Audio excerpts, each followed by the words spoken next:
Good morning. Well, actually it's afternoon here, but we are going to film a soybean plot tour video today. I did the corn plot a few days ago. You can go back and check that out. But today's focus is our golden harvest soybean plot. So I've got, I think 14 or 15 varieties out here, and we're going to kind of walk through them one at a time. Most of them, we're going to kind of skip over some of the Extend Flex stuff because I just don't have much experience with them.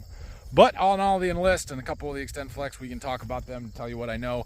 We do go from a 2.9 maturity here all the way up to a 3.4 maturity. So that's kind of the wide range that hits our geography right here and that I sell most of my beans as. You can see we've got some beans turning. You're going to see some variation as we go across the plot here on how yellow versus green they are based on our maturity, as today is the 12th of September.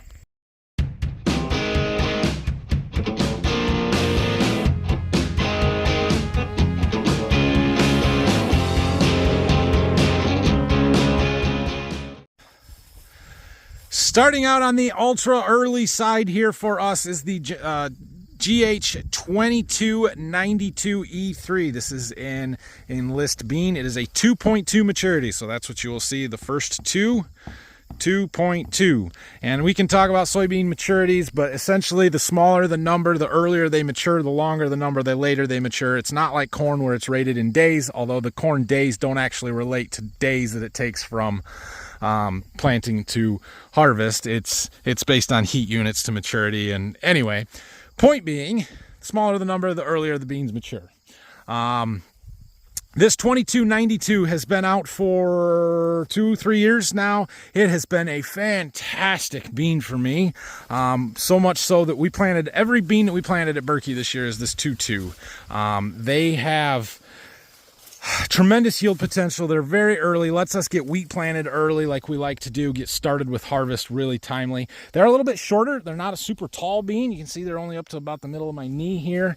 We are in 30-inch rows here as well, and the 2.2 gets the unfortunate advantage of being at the end of the corn plot, where when I'm turning, yeah, I'm probably running this one over a little bit and giving it a little disadvantage.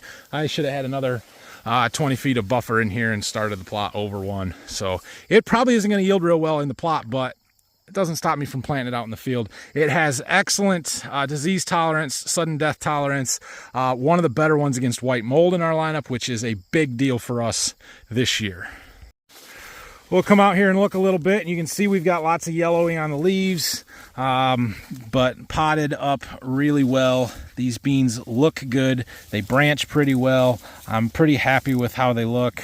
We've got, you know, clusters of pods way up on the top of the plants here. I'm happy and excited to harvest these. I think they're going to be pretty good for us.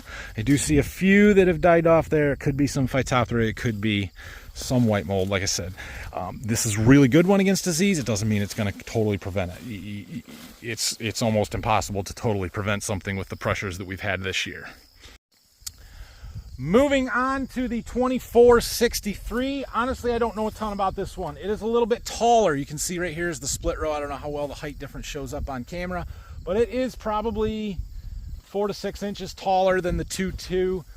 They're not quite as yellow, just not quite as far along and mature as the 2.2 is, even than what this 2.5 next to them looks like. They're just a little bit greener. I don't know a ton about this one. I've never planted this one, and the reason simply is if you're going to plant something early, you plant the 2.2 and not the 2.4. I think the 2.2 is a better bean, so I have stayed away from this one. Doesn't mean it's bad, just means I have stayed away from it. So as we continue to move down here, this next one is a 2544XF. That is an Extend Flex bean. I again don't know anything about it. I'll talk about why we don't plant Extend Flex or haven't later on in the video here when we get to another variety. But they look good out here. There's nothing to complain about. In fact, let's walk out here. But I can't give you much information about them because I don't know.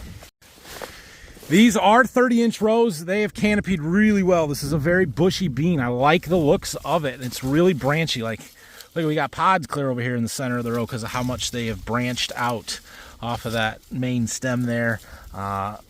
You know, the pods are starting to turn yellow. They're drying down. Look at this cluster up here. Like, that's a lot of pods hanging out way up on top of the plant. There's 5 pods. There was 6. One of them aborted right there on that top node. That's really good, impressive looking bean right there. There's a 4-beaner right there. They look pretty darn good. This might, look at all the 4-beaners hanging off there. Look at that. Impressive. Impressive. There's another. We got 3 4-bean pods on the top 2 nodes of that plant. Yeah, that'll do. 2544 XF. If you plant Extend Flex and you plant a 2.5, I think this one would probably work. I don't know the placement of it very well, but worth looking at.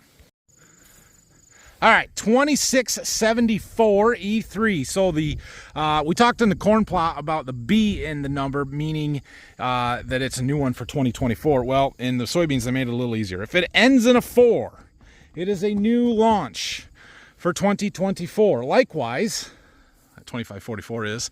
If it ended in a 3, it was a new launch for 2023. If it ended in a 2, it was a new launch for 2022, like the 2292s down there.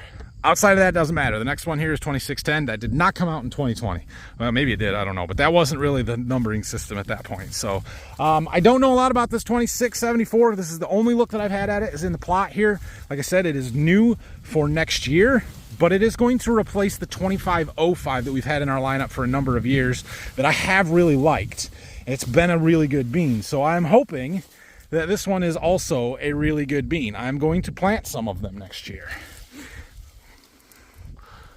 Pods don't look too bad. It's really hard to tell on soybeans how good or bad they're going to be until you run a combine, because there's just no way to really measure it and be able to come up with a good, accurate yield estimate. So the pods at the top of the plant are full here.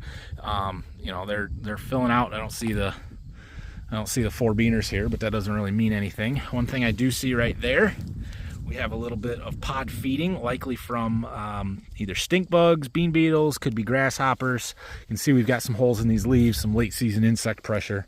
Nothing we're going to do about it now because it's too late, but yeah, I don't like seeing it. This bean has fairly good disease tolerance ratings. Nothing jumps out as a huge watch out or a negative. Good in wide or narrow rows, as visible by the branching and how much they filled out the 30-inch rows there. You can tell they work in the wider rows. It lists them as a medium height, medium bush, but they are taller than the early 2.2 over there. They actually don't seem too bad. They're not super short. As far as placement on the 2.6 here, it doesn't have super high end yield kick that you're going to put it on your best, most productive acre.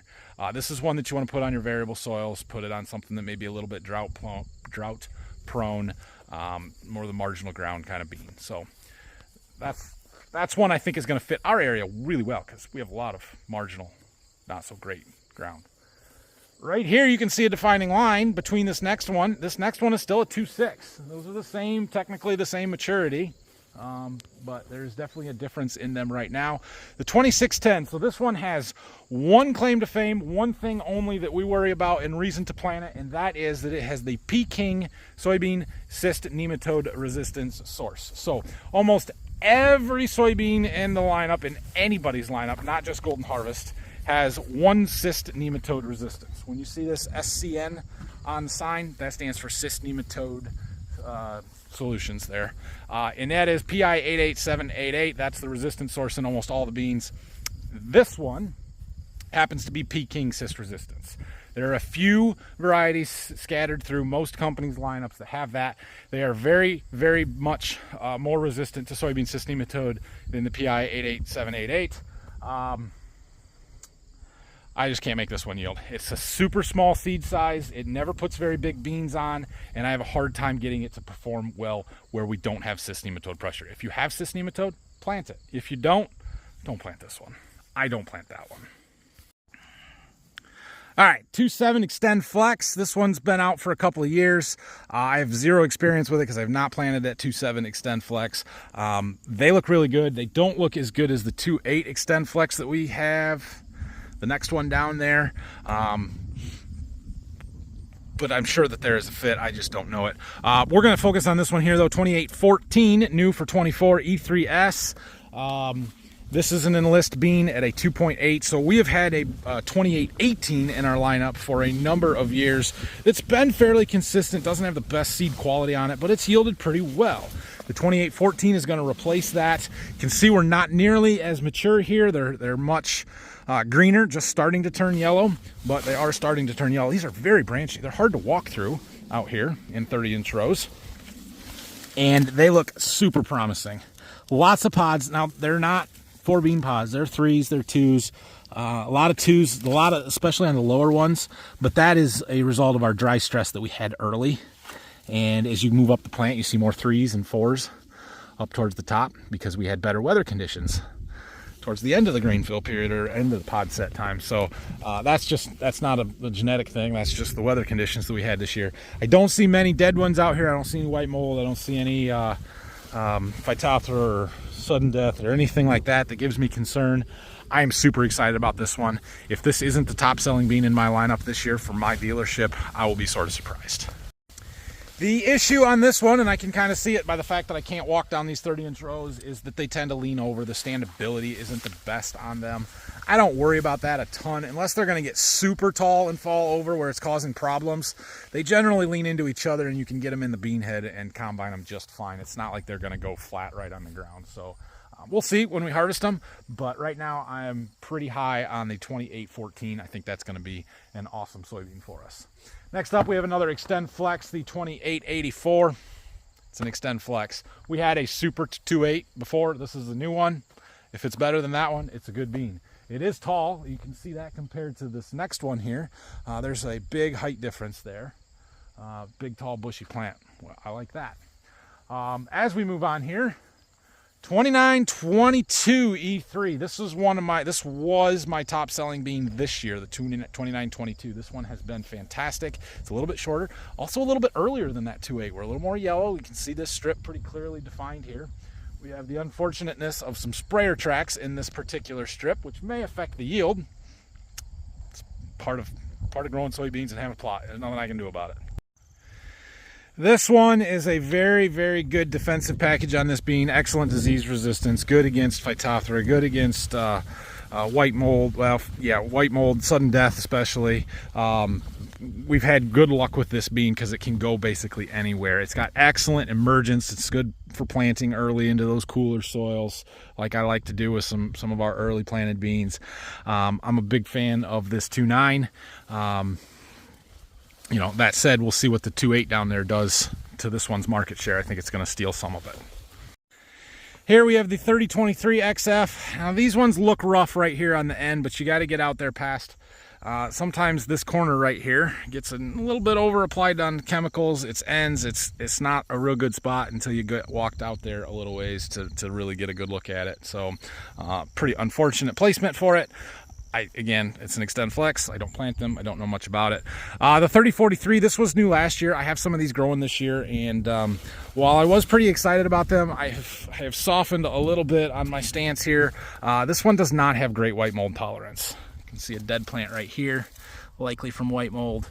I've got a field of them around the corner over here that's got quite a bit of white mold in it, and this year the white mold is bad. Everything has some.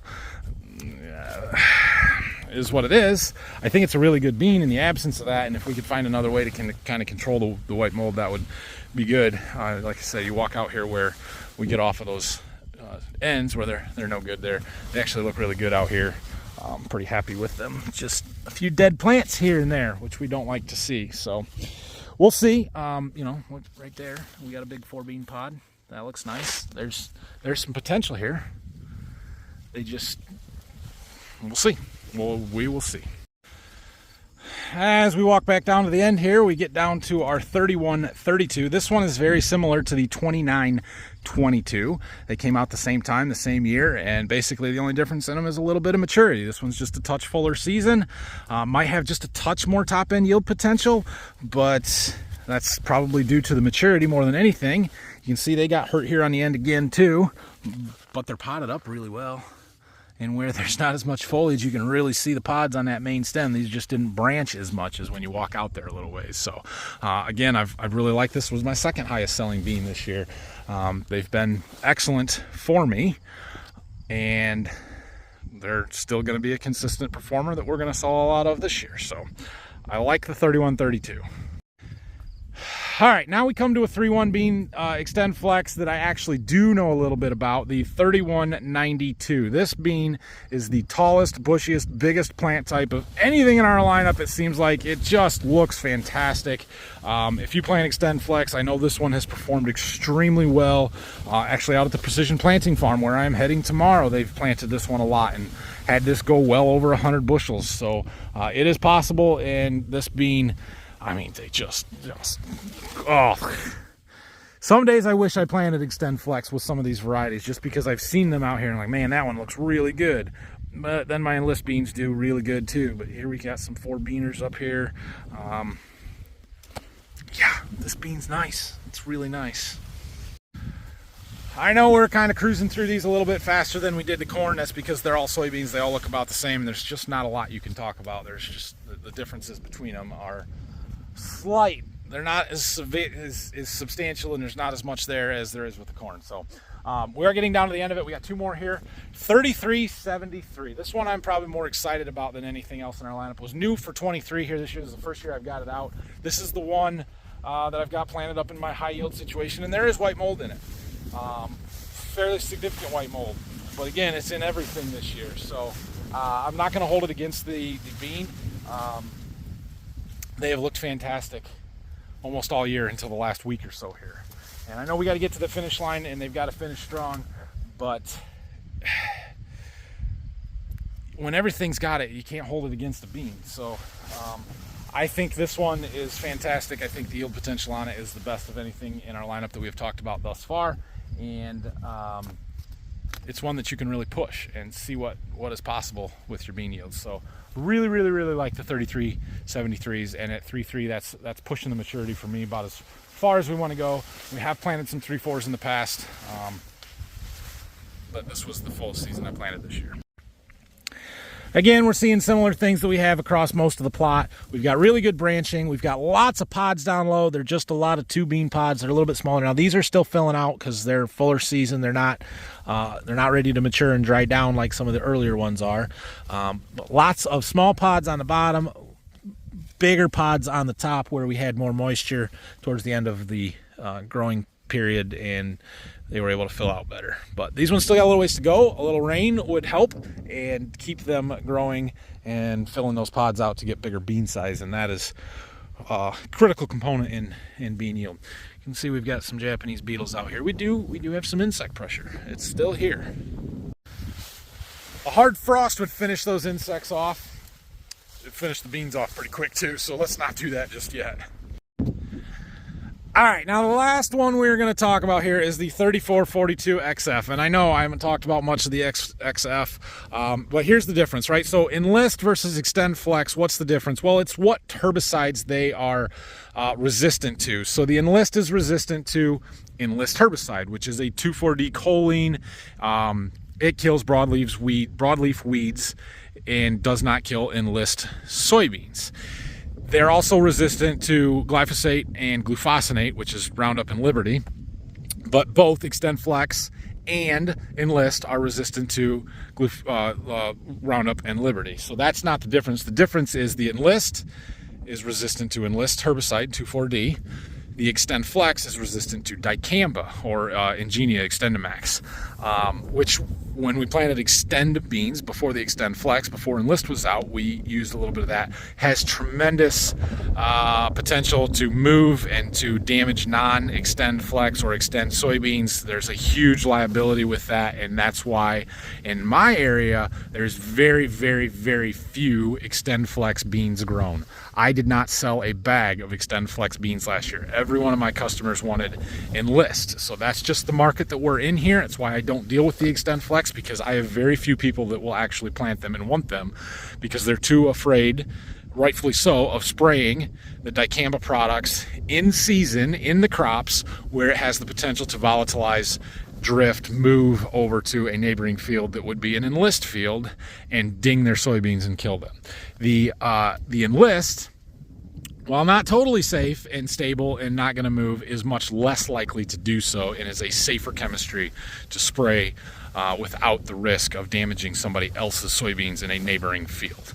So that's why we've stuck with the Enlist. Now, that said, this bean here, 3442, so came out in 22, I was so impressed with in my plot the first year or two that I said last year, I have to plant some of these. They are that good. I don't care that they are the wrong trait platform. We'll figure out how to not use Enlist on them, or Extendamax or Ingenia, the dicamba, and we'll plant them. And we'll manage the weeds elsewhere. And I did. And we had a field of them. And that's where my high yield soybean plot was. And they went 86 bushel per acre. They were the best yielding soybeans in the state of Ohio in the Golden Harvest Go for the Gold Yield contest. They freaking rock. These beans are awesome. The problem with that was I also had 15 acres that got planted in a different field that got toasted by some Enlist because they're not Enlist resistant, and we screwed up and made a herbicide mistake. And when you have that, because you plant multiple trait platforms and you have that risk and that liability, it just kills you. So I did not plant any more this year. I made that sacrifice, which was hard to do because these beans were so good. I mean, just so good last year. So, if you plant XtendFlex, you should plant 3442s. That's just the way it is. That's what you should be planting. And we got a 4-bean pod here. We've got 4 bean pods up here. They're loaded with them, and these beans are going to yield really well. Now, walking around here, I do see a few dead plants. There's one over there. There's probably a little bit of white mold out here. Could be Phytophthora, could be something else. I don't know. I don't pay much stock in it because of how widespread everything is this year. Honestly, this bean might win the plot. It might win the plot again. It won it last year. I think it won it 2 years ago. I would not be shocked to see it win it again this year. So that is the Golden Harvest soybean plot tour. I know not a ton of information, not a lot of differences and stuff between them.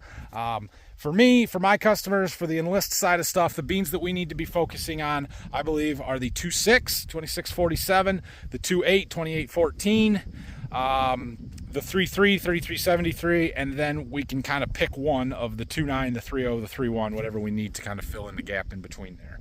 All three of those have a fit.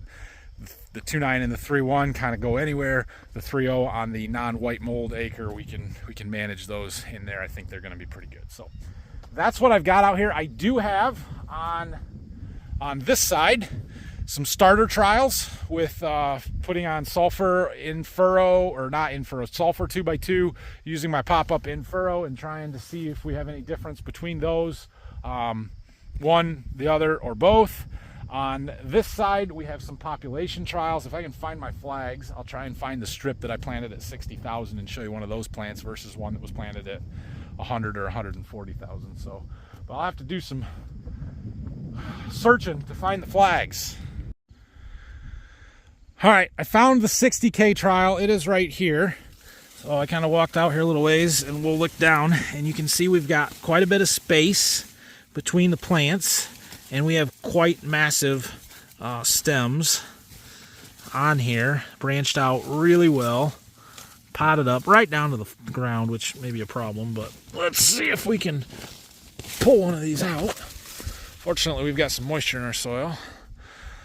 Yeah, lots of pods, lots of branching, lots of lateral pods on those branches, not just on the main stem. They look pretty darn good. I'd have to double check what variety we've got here, but let me put this out here on the end, and we'll see if we can find one from the other populations. This one is our 100,000 trial, which is still a fairly low population. You can see that we got more of them, but still potted really well in the lower canopy, and a pretty darn good stem size on these as well. They look good. They look really good. Let's pull one up here. Ugh. Oh man, the nodules on our soybean roots this year. So good. Pretty nice plant. Actually, that one sort of looks better than the 60,000. Oh, look at all those pods on those. Look at all those pods. That's just incredible. I did look it up. These are the 3043s. This is the one that gets a lot of white mold in it, and you can see it out there, especially in the ends. So, yeah, and that's what's over there. That'd be why my plot looks like crap, because there's so much white mold, and it's the one variety that's pretty susceptible to it. Now it's not nearly as widespread that way, and it's interesting if the 60,000 and 100,000 have a little bit less. Then as we move over to the 140,000 strip, which they do, that's good. So I am right in the middle of the 140,000 strip, and you can see all of the dead plants out here from the white mold. And if you watched yesterday's video where I showed all the white mold we have in other fields, I talked about how lowering populations and going to wider rows can help reduce it because it lets the canopy dry out. Well, we're seeing the effect of reduced populations here. About 4 rows over, 1, 2, 3, 4, is where the white mold kind of stops, or at least is less severe. That's pretty interesting to me. So let's see what we got. Where we've got good plants, you can see they're a lot closer together, smaller diameter stems, just not as big, but we've got more of them. So we have much less branching, not near the plant here at 140,000 as what we've got on our lower pops. So 140, 100, 60. I don't know that there's a ton of difference between the 60 and the 100. If I had to guess, 100,000 is going to win this trial. This is the 3rd or 4th year that I've done this population trial with these ultra low pops at 60,000. And last year was the first year we saw a significant drop off from 100 to 60. It was 3 or 4 bushel. Every time before that, it was within a bushel or 2. And usually the 100 and 140 are almost dead even. So anyway, that's what we've got there.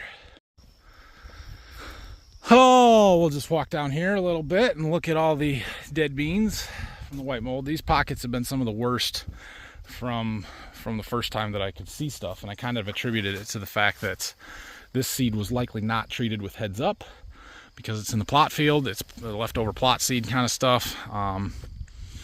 Yeah, it showed up, and that's why I thought my heads up was working. And then yesterday we drove around and found that all the other beans got it too. So best case scenario is it held it off for a week or two and maybe helped preserve some yield, but we'll find out in a few weeks, I suppose.